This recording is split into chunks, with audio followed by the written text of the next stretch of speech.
रहीम। आज हमारे लिए एक तारीखी लम्हा था कि कैदी नंबर 804 को इमरान खान साहब को हमने सुना, देखा और ज़बरदस्त इमरान खान साहब ने अपने दलाइल दिए और उन्होंने उन इश्यूज़ पर बात की जो अवामी इश्यूज़ हैं, कौमी इश्यूज़ हैं। उन्होंने जब आगाज़ किया तो उन्होंने ये बात की पहले कि जी लाइव स्ट्रीम के ऊपर उन्होंने बात की कि लाइव स्ट्रीम जब मैं आता हूं तो नहीं दिखाते हो, वरना दिखाई जाती है। उस पर उन्होंने अपना एक पॉइंट ऑफ व्यू जो है वर्सेस अदालत के सामने रखा और नैब अमेंडमेंट्स के हवाले से उन्होंने कहा कि मुझे तो फ़ायदा होगा अगर मैं ये अमेंडमेंट्स यानी कि होने दूं, लेकिन कौम का नुकसान है, गरीब आदमी का नुकसान है। और उन्होंने एक बात और भी की कि देखना ये होगा कि कौन अदारे को चला रहा है, सरबराह कौन है और उसका क्या किरदार है। अपने दौर की भी उन्होंने बात की। रिकॉर्ड रिकवरी जो हुई जब से नैब बना तब से लेके 2018 तक की रिकवरी एक तरफ, और उन 3 सालों में जो रिकॉर्ड रिकवरी हुई वो भी उन्होंने कोर्ट के सामने परफॉर्मेंस रखी, यानी कि अकाउंटेबिलिटी पे। और इसके अलावा बाकी हवालों से भी बात की कि जो तरीकाकार है वो ये समझते हैं कि सुप्रीम कोर्ट ऑफ पाकिस्तान को जो नैब का चीफ है वो अपॉइंट करना चाहिए। और बाकी इमरान खान साहब ने पार्लियामेंट्री डेमोक्रेसी जो कि यहाँ पे जो है इंग्लैंड की है, अब वहाँ पर उन्होंने बताया कि 3 चीज़ें हैं, मोरालिटी है, moral authority, rule of law और अकाउंटेबिलिटी। तो किसी भी दुनिया में जो सबसे बड़ा जो नुकसान मनी लॉन्ड्रिंग के ऊपर उनका ज़्यादा फोकस था कि जो हमारी तरह के मुल्क होते हैं दुनिया में, वहाँ पे सबसे बड़ा जो नुकसान चीज़ करती है करप्शन और उसके ऊपर मनी लॉन्ड्रिंग, यानी कि जो पैसा इलीगल चैनल्स के जरिए बैरून मुल्क भेजा जाता है और वहाँ पे अरबों रुपए की प्रॉपर्टीज बनाई जाती हैं। सबसे ज़्यादा जो नुकसान हो रहा है पाकिस्तान को वो ये मनी लॉन्ड्रिंग है। इस हवाले से उन्होंने मुअज़्ज़ज़ अदालत के सामने बात की और बाकी तफसीलात आपको रिपोर्टर्स ने भी दी होंगी जो कमरा अदालत में मौजूद थे। लेकिन इलेक्शन के हवाले से खास बात की क्योंकि सारी चीज़ें कनेक्टेड हैं। मिसाल के तौर पे एक जज साहब ने पूछा कि आपने आप पार्लियामेंट में क्यों नहीं बैठे थे, आपकी जब नो कॉन्फिडेंस आया उसके बाद आपने क्यों इस्तीफे दे दिए, तो आप बैठते और आप इनके ये जो अमेंडमेंट्स हो रही थी आप इनके खिलाफ वोट करते या अपोजिशन कर रहे इन पार्लियामेंट। तो उस पर इमरान खान साहब ने अपना वक़्फ़ दिया क्योंकि आपको पता है कि साइफर का भी फैसला तो आ गया है और वो जो भी हुआ जिस तरीके से हटाया गया, तो इमरान खान साहब ने कहा कि मैं अगर पार्लियामेंट में बैठता तो मैं उन्हें लेजिटिमेट कर देता, जो कि एक गलत तरीके से जिन्होंने आके जो पूरी चीज़ की है वो जो अब आपके सामने आ चुकी है।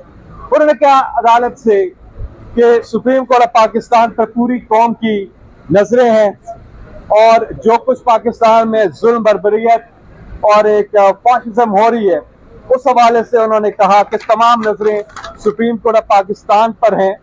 और इस हवाले से आप सब जानते हैं कि इमरान खान साहब ने 2 पिटीशंस भी दाखिल की हुई हैं, एक इलेक्शन के हवाले से और दूसरा जो ह्यूमन राइट्स वायलेशन है इस हवाले से वो सुप्रीम कोर्ट के सामने रखी हुई हैं और हम उम्मीद करते हैं कि वो जल्द सुनी जाएंगे। इमरान खान खुद पेश होकर इसी तरह अपना जो है वो उस पर भी मौक़िफ़ जो है वो बयान करेंगे।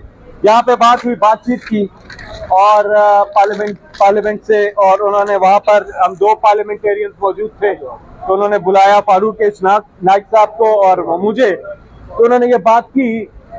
लेकिन बात यह है कि यहाँ पे ट्रूली इलेक्टेड रिप्रेजेंटेटिव जो हैं उनसे बात होनी चाहिए। ट्रूली इलेक्टेड का मतलब जो फॉर्म 45 की पार्लियामेंट जिसको अवाम ने, कौम ने जिसको वोट दिया है, असल वो रिप्रेजेंटेटिव्स होते हैं, अवाम के नुमाइंदे वो होते हैं, क्योंकि अवाम उनको मुंतखब करती है। ये नहीं हो सकता कि अवाम ने इनको मुंतखब किया है और ये आ जाएं, या इनको किया और ये आ जाएं, ऐसा नहीं होता। तो ट्रूली डेमोक्रेसी इसी तरह से तो काम करती है, तो ये ठीक बात है।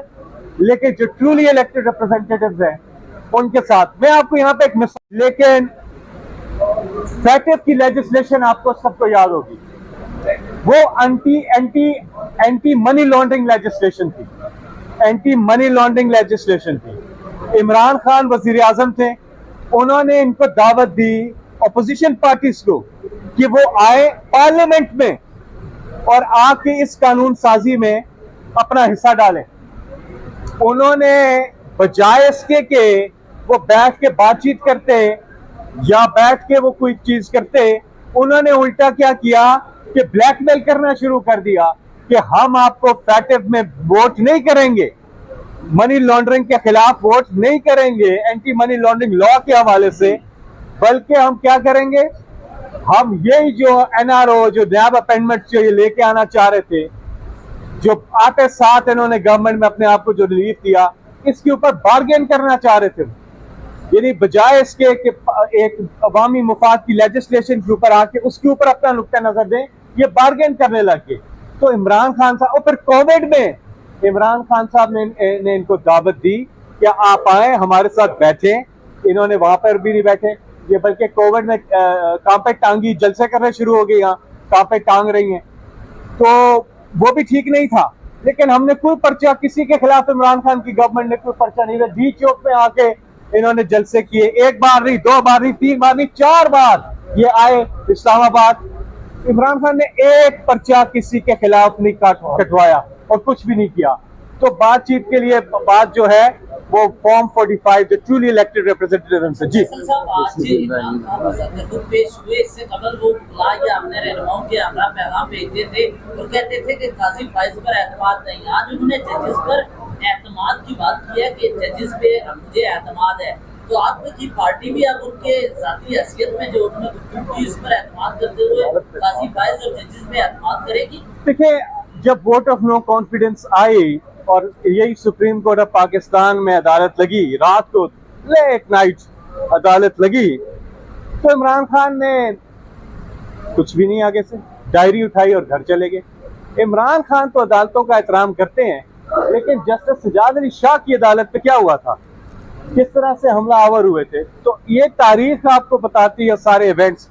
इमरान खान हमेशा अदालतों का भी और रूल ऑफ लॉ के साथ और कानून के साथ खड़े होते हैं। जी। आज बाकायदा तौर पर जजेस ने ये भी ऑफर की कि आप आए और बानी से पीटीआई इमरान खान से कि अपनी पार्टी को लीड करें, राइट, अपोजिशन लीडर हैं, तो क्या इसमें मैच्योरिटी नजर आ रही है? क्योंकि फॉर्म 47 पे 45 पे तो उन्होंने रोक दिया था, ये केस जो है ऑलरेडी कोर्ट पे है।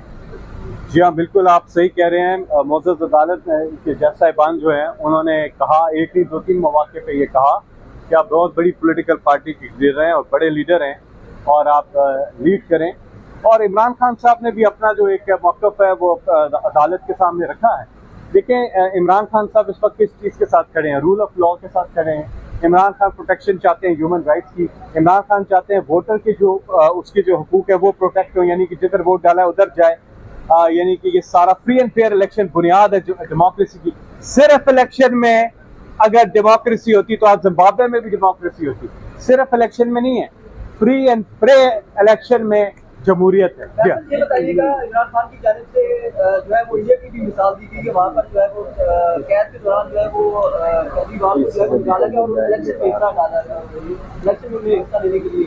अब यहाँ पर खान साहब ने ये भी शिकवा किया कि मुझे इलेक्शन से पहले जो है 5 केसेस करके जेल में डाल दिया गया, इसके ऊपर क्या कहें? बिल्कुल, इमरान खान साहब ने बताया कि अपना नुक्ता नज़र सामने रखा और वो आप देख लें कि 5 दिन में 3 केसेस उन्होंने कहा कि और सजाएं दिलवा दी। और क्या हुआ, मतलब उन्होंने बेसिकली बताया किस तरह से उन्हें सियासी इंतकाम का निशाना बनाया गया है। और वो अपनी जंग, कानूनी जंग लड़ रहे हैं। इमरान खान वो अपने मुल्क में मौजूद है। कोई और होता अभी जेल में, वो कब तक निकल गया था, बोर्डिंग पास लेके निकल गया था, वो बारगेन करके निकल गया था। माजी में आपके सामने है क्या कुछ होता है, हल्का सर में दर्द होता निकल जाते हैं। इमरान खान अपनी कौम के साथ हैं, डट के यहीं पे मौजूद हैं और इंशाल्लाह इमरान खान साहब सुरखरू होंगे, क्योंकि उन पे अल्लाह पर बड़ा ईमान है, उनका पक्का ईमान है। ये बताइएगा कि आप लोगों ने मौका पर बताया था कि बानी पीटीआई इस वक्त जेल में तो है, कहती हैं वो तमाम तर सूबे दस्तयाब नहीं है, लेकिन आज जो हुकूमत ने रिपोर्ट जमा कराई है उसमें तो वाटर फ्लोड था और फिटनेस की चीजें खाने में निकले, तो आप क्या इस सहूलियात मुफ्तियार में आप लोग इनसे मुतमईन हैं?